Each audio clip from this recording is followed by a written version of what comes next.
Trump 12 దేశాలకి ban విధించినటువంటి విషయం ఇంతకుముందే తెలిసిందే.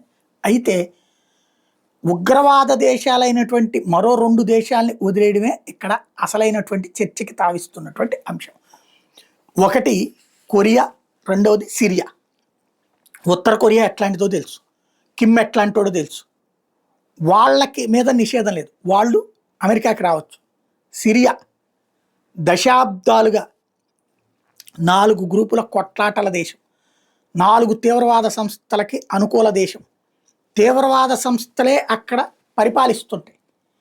అలాంటి సిరియాకి నో ప్రాబ్లం అంట, వాళ్ళిద్దరూ రావచ్చట. అతిపెద్ద తీవ్రవాద దేశం, ప్రపంచ తీవ్రవాద పుట్టుక దేశం, అమెరికన్ ట్విన్ టవర్స్ కూల్చిన దేశం పాకిస్తాన్ వాళ్ళు కూడా రావచ్చట.